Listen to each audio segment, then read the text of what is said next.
अस्सलाम वालेकुम दोस्तों, इस्लामी द्वार चैनल पे आप सबको खुश आमदीद कहता हूँ। आज मैं आपके लिए शमशीर बेनियाम की 29वीं एपिसोड लेके आया हूँ। चैनल को सब्सक्राइब कर दें, लाइक कमेंट और शेयर भी ज़रूर कीजिएगा। तो चलिए आइए शुरू करते हैं। अब्दुल्ला बिन रवाहा उठ खड़े हुए और अपने मुजाहिदीन को इकट्ठा करके इतने जोशीले लहजे में खिताब किया कि 3000 मुजाहिदीन के नारे ज़मीन और आसमान को हिलाने लगे। सिपा सलार ज़ैद रज़ी अल्लाह अन्हु बिन हारिसा ने आगे को कूच का हुक्म दे दिया। मौरखीन लिखते हैं कि मुजाहिदीन इस्लाम ने अपने आप को बड़े ही खतरनाक इम्तिहान में डाल दिया। हरकुल और गुसान के सरदार आला को मालूम हो गया था कि मदीना से चंद हजार नफरी की फौज अपने एलची के कत्ल का इंतकाम लेने आ रही है। मुजाहिदीन को कुचल डालने के लिए हरकुल और गुसान के लश्कर आ रहे थे। मुजाहिदीन बढ़ते चले गए और बिलका पहुंचे। उन्हें और आगे जाना था, लेकिन गुसान की फौज के दो दस्ते, जिनकी तादाद मुजाहिदीन की निस्बत 3 गुना थी, रास्ते में हायल हो गए। ज़ैद रज़ी अल्लाह अन्हु बिन हारिसा ने मुजाहिदीन को दूर ही रोक लिया और एक बुलंद जगह खड़े होकर इलाके का जायजा लिया। उन्हें ये ज़मीन लड़ाई के लिए मौजू न लगी। दूसरे सालारों से मशवरा करके ज़ैद रज़ी अल्लाह अन्हु बिन हारिसा ने मुजाहिदीन को पीछे ले आए। हुसैन की फौज ने अपनी पसपाई समझकर मुजाहिदीन का ताकुब किया। ज़ैद रज़ी अल्लाह अन्हु मोता के मकाम पर रुक गए और फौरन अपने मुजाहिदीन को लड़ाई की तरतीब में कर लिया। उन्होंने फौज को 3 हिस्सों में तकसीम किया, दायां और बायां पहलू और कल्ब। दाएं पहलू की कमान कुतबा रज़ी अल्लाह अन्हु बिन कतादा के पास और बाएं पहलू की अबाया रज़ी अल्लाह अन्हु बिन मालिक के हाथ थी। ज़ैद रज़ी अल्लाह अन्हु खुद कलब में रहे। अल्लाह के सच्चे नबी सल्लल्लाहु अलैहि वसल्लम के आशिकों, ज़ैद रज़ी अल्लाह अन्हु बिन हारिसा ने बड़ी बुलंद आवाज़ से मुजाहिदीन को ललकारा। आज हमें साबित करना है कि हम हक के परस्तार हैं। आज बातिल के नीचे से ज़मीन खींच लो। अपने सामने बातिल का लश्कर देखो और उससे मत डरो। ये लड़ाई ताकत की नहीं, ये जुर्रत, जज्बे और दिमाग की जंग है। मैं तुम्हारा सिपा सलार भी हूँ और अलम बरदार भी। दुश्मन का लश्कर इतना ज्यादा है कि तुम इसमें गुम हो जाओगे, लेकिन अपने होश गुम ना होने देना। हम इकट्ठे लड़ेंगे और इकट्ठे मरेंगे। ज़ैद रज़ी अल्लाह अन्हु ने अलम उठा लिया। दुश्मन की तरफ से तीरों की पहली बौछार आई। ज़ैद रज़ी अल्लाह अन्हु के हुक्म से मुजाहिदीन के दाएं और बाएं पहलू फैल गए और आगे बढ़े। ये सामने का तसादुम था। मुजाहिदीन दाएं और बाएं फैलते और आगे बढ़ते चले गए और ज़ैद रज़ी अल्लाह अन्हु ने कलब को आगे बढ़ा दिया। वो खुद आगे थे। ये मार्का ऐसा था कि मुजाहिदीन का हौसला और जज्बा बरकरार रखने के लिए सिपा सलार का आगे होना ज़रूरी था। चूँकि अलम भी सिपा सलार ज़ैद रज़ी अल्लाह अन्हु बिन हारिसा के पास था, इसलिए दुश्मन उन्हीं पर तीर बरसाता और हल्ले बोल रहा था। ज़ैद रज़ी अल्लाह अन्हु को तीर लग चुके थे, जिस्म से खून बह रहा था, लेकिन उन्होंने अलम नीचे न होने दिया और उनकी ललकार खामोश न हुई। अलम उठाए हुए वो तलवार भी चला रहे थे। फिर उनके जिस्म में बर्छियां लगीं। आखिर वो घोड़े से गिर पड़े और शहीद हो गए। अलम गिरते ही मुजाहिदीन कुछ बददिल हुए, लेकिन जाफर रज़ी अल्लाह अन्हु बिन अबी तालिब ने बढ़कर अलम उठा लिया। रसूलुल्लाह सल्लल्लाहु अलैहि वसल्लम के शदाइयों जाफर रज़ी अल्लाह अन्हु ने अलम ऊपर करके बड़ी ही बुलंद आवाज़ से कहा, खुदा की कसम, इस्लाम का अलम गिर नहीं सकता। और उन्होंने ज़ैद रज़ी अल्लाह अन्हु बिन हारिसा शहीद की जगह संभाल ली। मुजाहिदीन लश्कर कुफार में गुम हो गए थे, लेकिन उनका जज्बा कायम था। उनकी ललकार और उनके नारे सुनाई दे रहे थे। सलार सिपाहियों की तरह लड़ रहे थे। इनका अलम बुलंद था। थोड़ी ही देर बाद अलम गिरने लगा। अलम गिरता था, उठता था। अब्दुल्ला रज़ी अल्लाह अन्हु बिन रवाहा ने देख लिया और समझ गए कि अलम बरदार जख्मी है और वो अलम को संभाल नहीं सकता। अलम बरदार सिपा सलार खुद था। वो जाफर रज़ी अल्लाह अन्हु बिन अबी तालिब थे। अब्दुल्ला रज़ी अल्लाह अन्हु उनकी तरफ दौड़े। उन तक पहुंचना मुमकिन नजर नहीं आता था। अब्दुल्ला रज़ी अल्लाह अन्हु जाफर रज़ी अल्लाह अन्हु तक पहुंचे ही थे कि जाफर रज़ी अल्लाह अन्हु गिर पड़े। उनका जिस्म खून में नहा गया था। जिस्म पर शायद ही कोई ऐसी जगह हो जहां तीर, तलवार या बर्छी का जख्म नहीं था। जाफर रज़ी अल्लाह अन्हु गिरते ही शहीद हो गए। अब्दुल्ला रज़ी अल्लाह अन्हु ने परचम उठाकर बुलंद किया और नारा लगाकर मुजाहिदीन को बताया कि उन्होंने अलम और सिपा सलारी संभाल ली है। یہ دشمن کی فوج کا ایک حصہ تھا جس کی تعداد 10 سے 15,000 تک تھی۔ یہ تمام تر نفری غسانی عیسائیوں کی تھی جو اس مارکے کو مذہبی جنگ سمجھ کر لڑ رہے تھے۔ اتنی زیادہ تعداد کے خلاف 3,000 مجاہدین کیا کر سکتے تھے، لیکن ان کی قیادت اتنی دانشمند اور عسکری لحاظ سے اتنی قابل تھی کہ اس کے تحت مجاہدین جنگی طریقے اور سلیقے سے لڑ رہے تھے۔ ان کا انداز لٹھ بازوں والا نہیں تھا، مگر دشمن کی تعداد اتنی زیادہ تھی کہ مجاہدین بکھرنے لگے، یہاں تک کہ بعض اس انتشار اور دشمن کے دباؤ اور زور سے گھبرا کر مارکے سے نکل گئے، لیکن وہ بھاگ کر کہیں گئے نہیں، قریب ہی کہیں موجود رہے۔ باقی مجاہدین انتشار کا شکار ہونے سے یوں بچے کہ وہ 4 5 5 اکٹھے ہو کر لڑتے رہے۔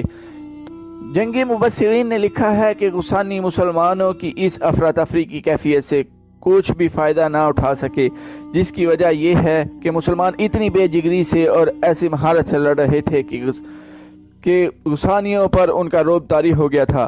وہ سمجھتے تھے کہ مسلمانوں کا بکھر جانا بھی ان کی چال ہے۔ مورخ لکھتے ہیں کہ مسلمانوں کی سالاروں اور کمانداروں نے اس صورتحال کو یوں سنبھالا کہ اپنے آدمیوں کو مارکے سے نکالنے لگے تاکہ انہیں منظم کیا جا سکے۔ اس دوران علم ایک بار پھر گر پڑا۔ تیسرے سپہ سالار عبداللہ رضی اللہ عنہ بن رواحہ بھی شہید ہو گئے۔ اب کے مجاہدین میں بددلی نظر آنے لگی۔ علم کا تیسری بار گرنا اچھا شگون نہیں تھا۔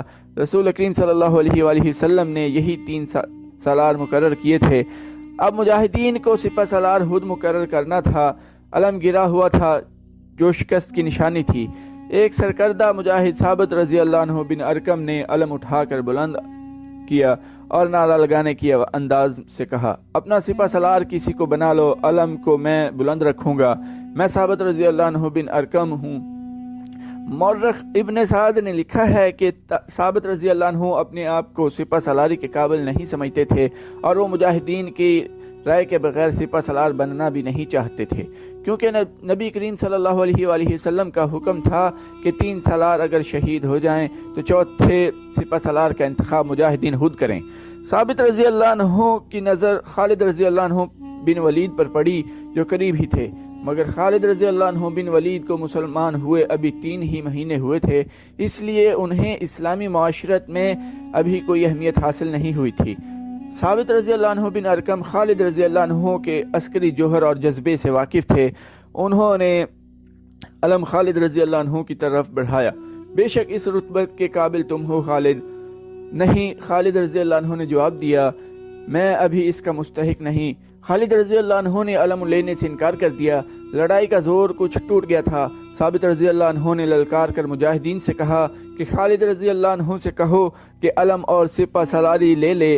بیشتر مجاہدین خالد رضی اللہ عنہ کی عسکری قابلیت سے واقف تھے اور قبیلہ قریش میں ان کی حیثیت سے بھی بے خبر نہیں تھے۔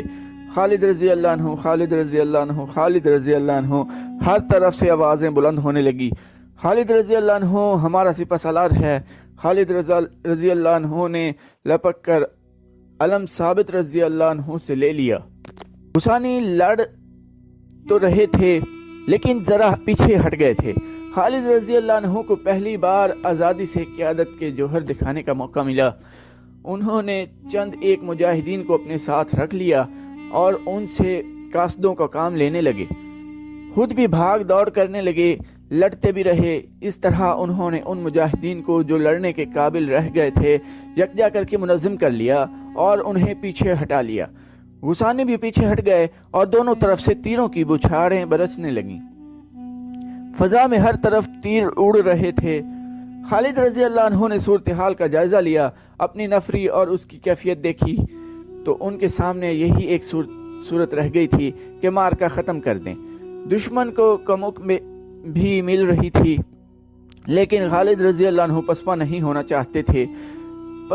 پسپائی بجا تھی لیکن خطرہ یہ تھا کہ دشمن تعاقب میں آئے گا جس کا نتیجہ مجاہدین کی تباہی کے سوا کچھ نہ ہوگا۔ خالد رضی اللہ عنہ نے سوچ کر ایک دلیرانہ فیصلہ کیا۔ وہ مجاہدین کے آگے ہو گئے اور غسانیوں پر حلہ بول دیا۔ مجاہدین نے جب اپنے سپہ سالار اور اپنے علم کو آگے دیکھا تو ان کے حوصلے تر و تازہ ہو گئے۔ یہ حلہ اتنا دلیرانہ اور اتنا تیز تھا کہ کثیر تعداد गुसानी ईसाइयों के कदम उखड़ गए। मुजाहिदीन के हल्ले और उनकी ज़रबों में कहर था। मौरख लिखते हैं कि इस वक्त तक खालिद रज़ी अल्लाह अन्हु के हाथ में 9 तलवारें टूट चुकी थीं।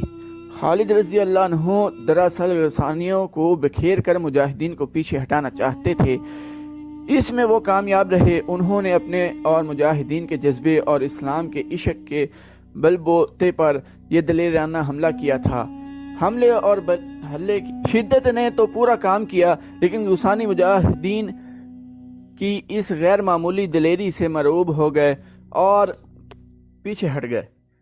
उनमें इंतशार पैदा हो गया था। इसके साथ ही मुजाहिदीन के दाएं पहलू के सालार कुतबा रज़ी अल्लाह अन्हु बिन कतादा ने गसानियों के क्लब में घुसकर उनके सिपा सालार मालिक को कत्ल कर दिया। इससे गसानियों के हौसले जवाब दे गए और वो तादाद की अफराद के बावजूद भी पीछे चले गए और मुनज़्ज़म न रह सके। खालिद रज़ी अल्लाह अन्हु ने इसीलिए ये दलेराना हल्ला कराया था कि मुजाहिदीन को तबाही से बचाया जा सके। वो उन्होंने कर लिया और मुजाहिदीन को वापसी का हुक्म दे दिया। इस तरह ये जंग हार जीत के बगैर ख़त्म हो गई। जब मुजाहिदीन खालिद रज़ी अल्लाह अन्हु बिन वलीद की क़यादत में मदीना में दाखिल हुए तो मदीना में पहले ही खबर पहुंच चुकी थी कि मुजाहिदीन पसपा होकर आ रहे हैं। मदीना के लोगों ने मुजाहिदीन को ताने देने शुरू कर दिए कि वो भाग कर आए हैं।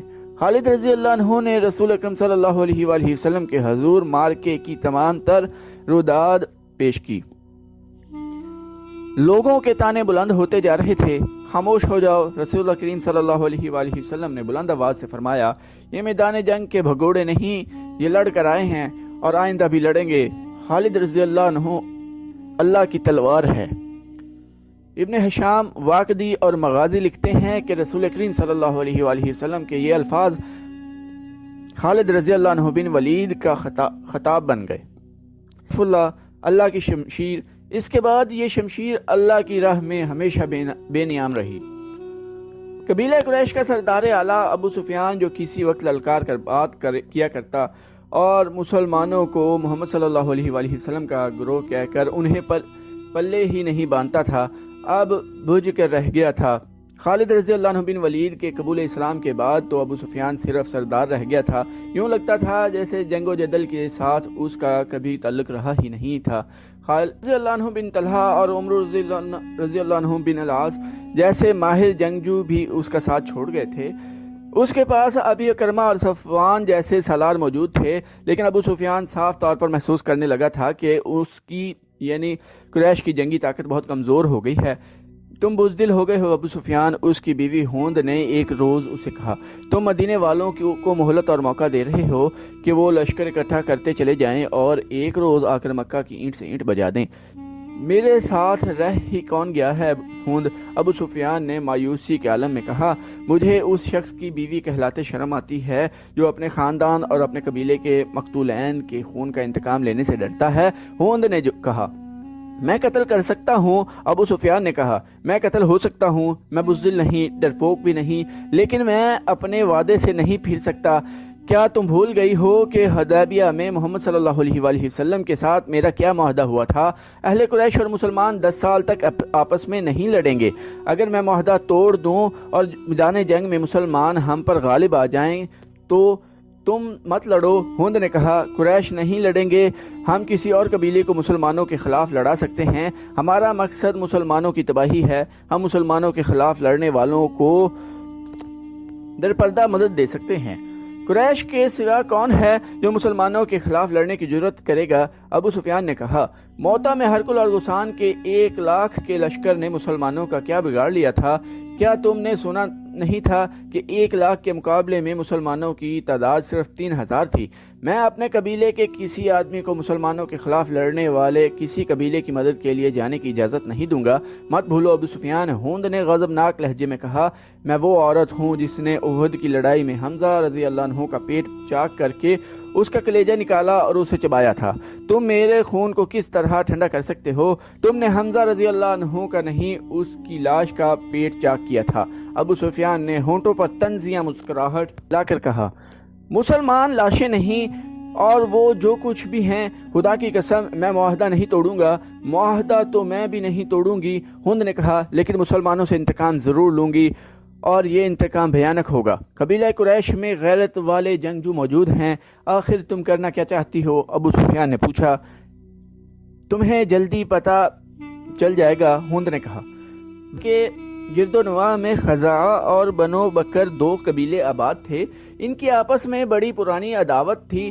حدیبیہ میں جب مسلمانوں اور قریش میں صلح ہو گئی اور 10 سال تک عدم جارحیت کا معاہدہ ہو گیا تو یہ دونوں قبیلے اس طرح اس معاہدے کے فریق بن گئے کہ قبیلہ خزاعہ نے مسلمانوں کا اور قبیلہ بنو بکر نے قریش کا اتحادی بننے کا اعلان کر دیا تھا۔ معاہدہ جو تاریخ میں صلح حدیبیہ کے نام سے مشہور ہوا، خزاعہ اور بنو بکر کے لیے یوں فائدہ مند ثابت ہوا کہ دونوں قبیلوں کے آئے دن کی لڑائیاں بند ہو گئی تھیں۔ اچانک یوں ہوا کہ بنو بکر نے ایک رات خزاعہ کی ایک بستی پر حملہ کر دیا۔ یہ کوئی بھی نہ جان سکا کہ بنو بکر نے معاہدہ کیوں توڑ دیا ہے۔ ایک روایت ہے کہ اس کے پیچھے ہند کا ہاتھ تھا۔ خزاعہ چونکہ مسلمانوں کے اتحادی تھے، اس لیے ہند نے اس توقع پر خزاعہ پر ابو بکر سے حملہ کرایا تھا کہ خزاعہ مسلمانوں سے مدد مانگیں گے اور مسلمان ان کی مدد کو ضرور آئیں گے، اور وہ جب بنو بکر پر حملہ کریں گے تو قریش مسلمانوں پر حملہ کر دیں گے۔ ایک روایت یہ ہے کہ غسانی عیسائیوں اور یہودیوں کی سازش تھی۔ انہوں نے سوچا تھا کہ قریش اور مسلمانوں کے اتحادیوں کو آپس میں لڑا دیا جائے تو قریش اور مسلمانوں کے درمیان لڑائی ہو جائے گی۔ بنو بکر خزاعہ کے مقابلے میں طاقتور قبیلہ تھا۔ غسانیوں اور یہودیوں نے بنو بکر کی ایک لڑکی اغوا کر کے قبیلہ خزاعہ کی ایک بستی میں پہنچا دی اور بنو بکر کے سرداروں سے کہا کہ خزاعہ نے ان کی لڑکی کو اغوا کیا ہے۔ بنو بکر نے جاسوسی کی اور پتہ چلا کہ ان کی لڑکی واقعی خزاعہ کی ایک بستی میں ہے۔ ہند نے اپنے خاوند ابو سفیان کو بتائے بغیر قریش کے کچھ آدمی بنو بکر کو دے دیے۔ ان میں قریش کے مشہور سالار اکرمہ اور صفوان بھی تھے۔ چونکہ حملہ رات کو کیا گیا تھا اس لیے خزاعہ کے 20 آدمی مارے گئے۔ یہ راز ہر کسی کو معلوم ہو گیا کہ بنو بکر کے حملے میں قریش کے آدمی مدد کے لیے گئے تھے۔ خزاعہ کا سردار اپنے ساتھ 2-3 آدمی لے کر مدینہ چلا گیا۔ خزاعہ غیر مسلم قبیلہ تھا۔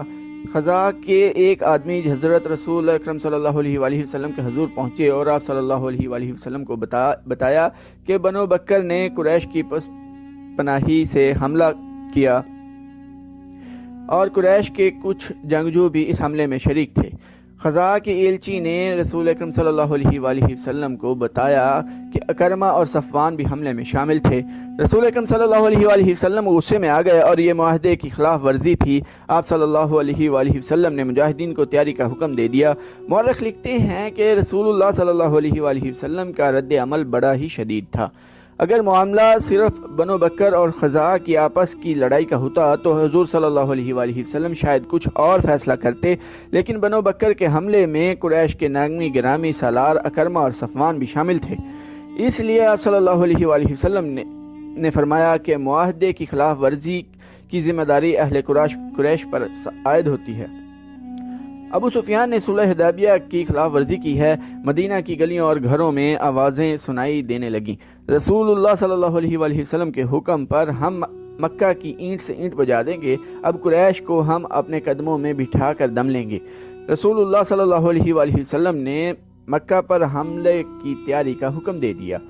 تو دوستو آج کی ایپیسوڈ ادھر ہی ختم کرتے ہیں۔ چینل کو سبسکرائب کرنا نہ بھولیے گا۔